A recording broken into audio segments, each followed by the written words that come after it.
ఓ పద్ధతి, ఓ విజను. పద్ధతి, ఓ విజన్, ఓ డిసిప్లిన్. 48 ఏళ్ల వయసులో అంత charming, glowing skin and handsome man Mahesh Babu. ఎలా? మన ఏజింగ్లో అందరూ వృద్ధులు అవ్వాల్సిందే. ఏజింగ్లో 2 టైప్స్ ఉంటాయి: క్రోనికల్ ఏజింగ్, బయోలాజికల్ ఏజింగ్. మనం ఎన్నేళ్ళు బ్రతికామన్నది క్రోనికల్ ఏజింగ్ అయితే, ఒక్కోసారి కొంతమంది మన ఫ్రెండ్స్ని చాలా కాలం తర్వాత చూసినప్పుడు కొంతమంది యంగ్గా కనిపిస్తే, కొంతమంది ఏజ్ అయిపోయిన వాళ్ళలా కనిపిస్తారు. దీనికి కారణం జెనెటిక్స్ అండ్ వారి హ్యాబిట్స్. క్రోనికల్ ఏజింగ్లో ఎన్నేళ్ళు బ్రతికామన్నది ఒక మెజర్మెంట్ అయితే, బయోలాజికల్ ఏజింగ్ అనేది మన సెల్స్ మీద డిపెండ్ అయి ఉంటుంది.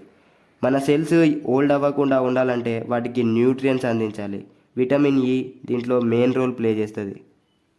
స్టార్ మహేష్ బాబు అంత యంగ్గా అనిపించడానికి కారణం తన డైట్. పానీపూరి, కట్లెట్ లాంటి ఫుడ్స్ తన జీవితంలో ఎప్పుడూ తినలేదు. మహేష్ డైట్ అలా ఉంటుంది. ఈ మూడిట్లో మూడు తిన్నాను. పెరుగు అనేది డైరీ ముట్టుకోను. తర్వాత బర్గర్, బ్రెడ్ అసలు దాని జోలికి వెళ్ళను. తర్వాత అది మూడోది కూడా వెళ్ళను. సో ఆ మూడు తిన్నాం. పద్ధతిగా, లిమిటెడ్గా తింటాడు. బయాలజికల్ ఏజింగ్లో మీరు కూడా యంగ్గా కనిపించచ్చు. మెయిన్గా దీంట్లో 6 ఫ్యాక్టర్స్ అనేవి ఇన్ఫ్లుయెన్స్ చేస్తాయి. First one, diet. Nutrients food. పూట పూటకి కొంచెం లిమిటెడ్గా తింటూ ఉండాలి. ఎంత ప్రోటీన్ ఉంటుంది. బాబు మాత్రం ఫ్రెష్ ఫ్రూట్ జ్యూసెస్ అండ్ ఎక్కువగా తాగుతాడు. ఫ్రూట్స్ కూడా ఎక్కువగా తింటాడు. ఎందుకంటే వీటిలో విటమిన్స్ అండ్ మినరల్స్ ఎక్కువ ఉంటాయి. ఫ్రెష్ ఫ్రూట్ జ్యూసెస్లో యాంటీ ఆక్సిడెంట్స్ ఉంటాయి. కానీ రోడ్ సైడ్ వాటిలో తాగొద్దు, ఎందుకంటే అందులో ఫైబర్ ఉండదు అండ్ సైడ్ ఎఫెక్ట్స్ కూడా వస్తాయి వాటి వల్ల. Second one, exercise. బాబు జిమ్కి వెళ్ళి రోజు వర్కౌట్ చేస్తాడు. ఎంత డైట్కి అంత వర్కౌట్ చేసి ఫిట్నెస్ మెయింటైన్ చేస్తూ ఉంటాడు. Third one, stress. మన మెంటల్ హెల్త్ కూడా ఏజింగ్కి ఫ్యాక్టర్ అవుతుంది. కొన్ని రిపోర్ట్స్ ప్రకారం స్ట్రెస్లో ఉన్నప్పుడు ఏజింగ్ పెరుగుతూ పోద్ది. అందుకే పీస్ఫుల్గా ఉండాలి. బాబు చూడు, ఎప్పుడూ స్మైల్ ఇస్తూ పాజిటివ్గా ఉంటాడు.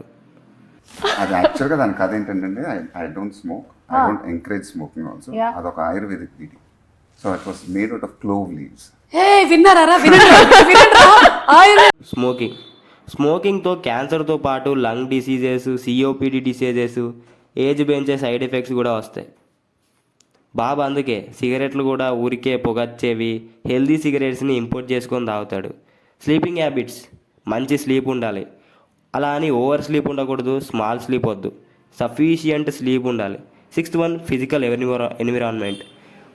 పొల్యూషన్తో ఉండకుండా మన వర్క్ ప్లేస్ అనేది స్వచ్ఛమైన గాలితో, మీ వర్క్ ప్లేస్ మంచి వెంటిలేషన్లా ఉండేలా చూసుకోండి. బికాస్ మీరు ఎక్కువగా వర్క్ ప్లేస్లోనే ఉంటారు కాబట్టి.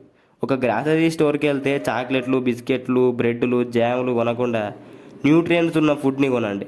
ఒక రిపోర్ట్ ప్రకారం 100% జనాల్లో 13% ఆఫ్ మేల్స్ మాత్రమే గ్రాసరీ స్టోర్స్లో న్యూట్రిషన్ ఫుడ్ని కన్సిడర్ చేస్తారు. ఇంకా 27% ఫీమేల్స్ అంతే.